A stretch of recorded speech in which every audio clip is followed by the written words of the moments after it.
2023년 3월 21일 화요일 매일 말씀 묵상 시간입니다. 오늘 우리는 마태복음 22장 23절부터 46절을 읽으면서 참 신앙에 이르는 길에 대해 묵상하는 시간을 가지려고 합니다.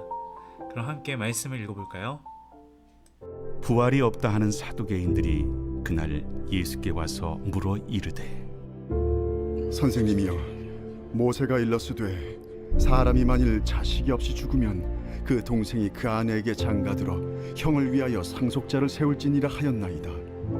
우리 중에 친형제가 있었는데 마지가 장가들었다가 죽어 상속자가 없으므로 그 아내를 그 동생에게 물려주고 그 둘째와 셋째로 일곱째까지 그렇게 하다가 최후에 그 여자도 죽었나이다. 그런즉 그들이 다 그를 취하였으니 부활 때 일곱 중인 누구의 아내가 되리이까? 너희가 성경도 하나님의 능력도 알지 못하는 거로 오해하였도다. 부활 때에는 장가도 아니가고 시집도 아니가고 하늘에 있는 천사들과 같으니라. 죽은 자의 부활을 논할진대 하나님이 너희에게 말씀하신 바 나는 아브라함의 하나님이요 이삭의 하나님이요 야곱의 하나님이로라 하신 것을 읽어보지 못하였느냐? 하나님은 죽은 자의 하나님이 아니요 살아있는 자의 하나님이시니라. 무리가 듣고 그의 가르치심에 놀라더라. 예수께서 사두개인들로 대답할 수 없게 하셨다 함을 바리새인들이 듣고 모였는데 그 중에 한 율법사가 예수를 시험하여 묻되 선생님, 율법 중에서 어느 계명이 크니이까? 내 마음을 다하고 목숨을 다하고 뜻을 다하여 주 너희 하나님을 사랑하라 하셨으니 이것이 크고 첫째 되는 계명이요 둘째도 그와 같으니 내 이웃을 내 자신같이 사랑하라 하셨으니 이 두 계명이 온 율법과 선지자의 강령이니라. 바리새인들이 모였을 때 예수께서 그들에게 물으시되 너희는 그리스도에 대하여 어떻게 생각하느냐? 누구의 자손이냐? 다윗의 자손이니이다. 그러면 다윗이 성령에 감동되어 어찌 그리스도를 주라 칭하여 말하되 주께서 내 주께 이르시되 내가 네 원수를 네 발 아래에 둘 때까지 내 우편에 앉아 있으라 하셨도다 하였느냐? 다윗이 그리스도를 주라 칭하였은즉 어찌 그의 자손이 되겠느냐? 한마디도 능히 대답하는 자가 없고 그날부터 감히 그에게 묻는 자도 없더라. 지난 토요일부터 시작되었던 종교 지도자들의 시험이 계속됩니다. 오늘 등장하는 인물은 사두개인들로부터 시작됩니다. 23절 이후로부터 33절까지 이 사두개인들은 부활을 문제로 예수님에게 질문을 던졌죠. 그들은 예수님께 다시 한번 난감한 상황을 만들어 드리려고 했지만 예수님께서는 오히려 그들이 던진 질문 자체의 오류를 지적하시면서 더 나아가 성경에 대한 그들의 무지를 들춰내시면서 하나님이 어떤 분이신지를 선명하게 보여주십니다. 친로마 성향의 현세주의자이면서 유대 정치 권력을 독점했던 이 사두개인들, 세상 질서에 순응하며 호사를 누리던 그들에게 내세나 부활만큼 불편한 진리가 있었을까요? 그들에게 부활은 믿지 못할 교리가 아니라 믿기 싫은 교리였습니다. 세계관이 바뀌지 않았다면 참 믿음이 아니죠. 그들은 수원법을 내세워 부활이 있을 수 없다고 주장합니다. 이 땅의 논리로는 설득력 있게 들릴 수 있지만 하나님을 모르는 무지이며 이 현세적인 세계관에 갇힌 불신입니다. 우리도 말씀으로 늘 새롭게 점검받지 않으면 사두개인들처럼 자기 논리에 갇혀 자기 신념만을 믿는 사람이 될 수가 있습니다.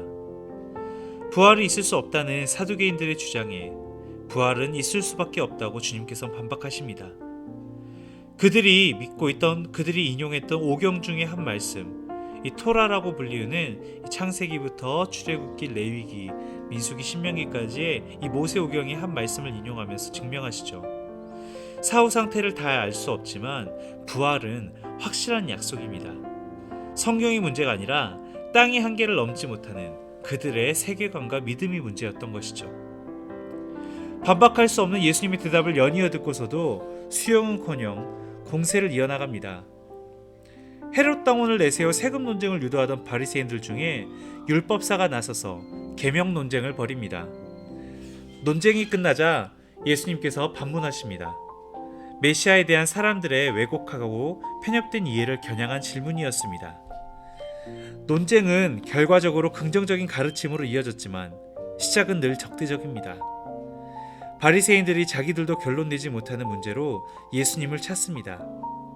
그 의도는 배움이 아니라 시험입니다.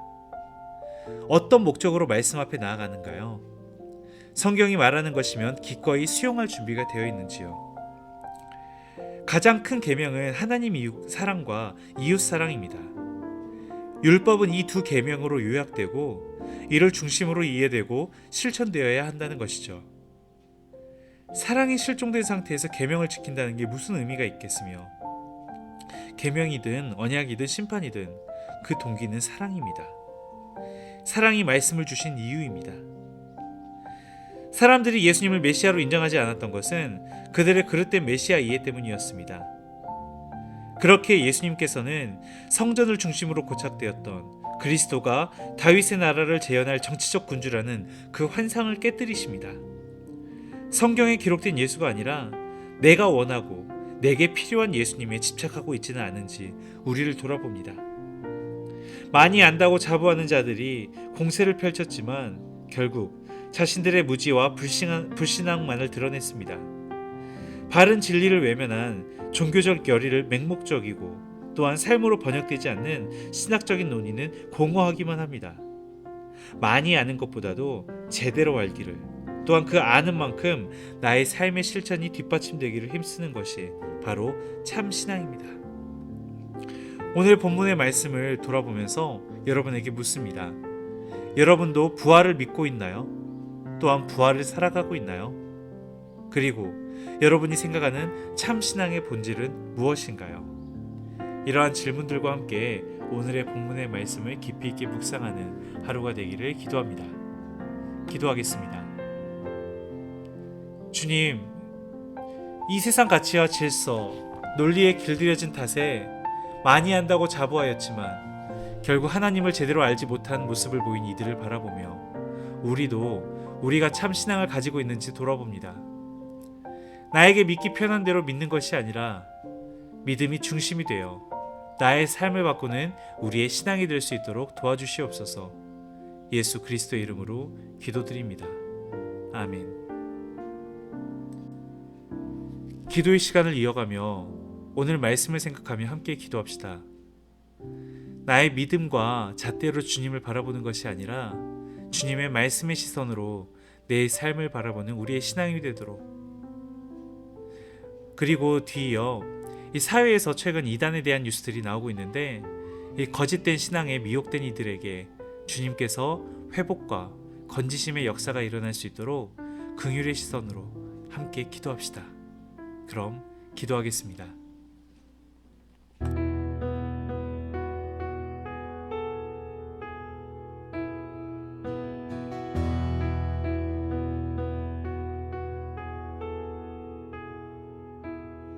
소망 없고 빛도 없는 어두운 세상에 하나님이 사랑하사 우리에게 오셨네.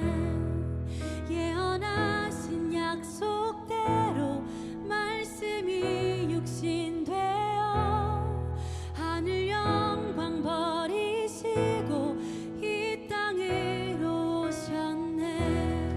주가 지으신 모든 세상을 구원하려 영광의 주 예수님이 죽음을 택하셨네. 그 고통 속에서도 주의 뜻 기억하사 길을 잃은 우릴 위해 십자가를 지셨네.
닫힌 무덤 열리고 죽임 당한 어린 양 죽음을 이기셨네.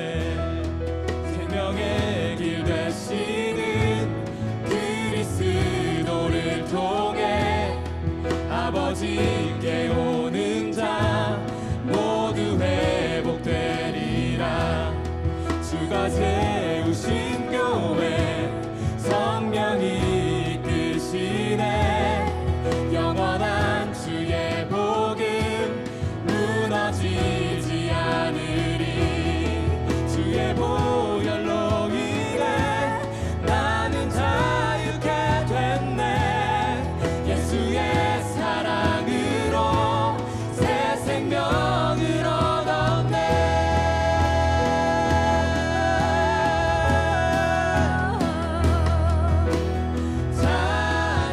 찬양하세 우리 주. 삼위일체 하나님 지극히 높으신 주 영원토록 찬양합니다.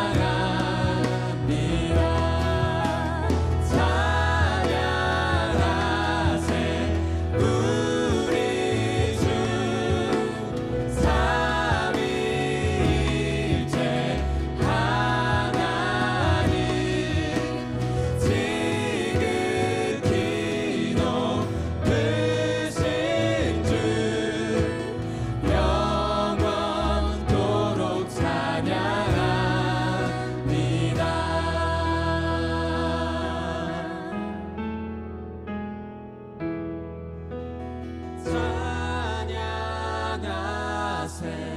우리 주. 삼위일체 하나님 지극히 높으신 주 영원토록 찬양합니다.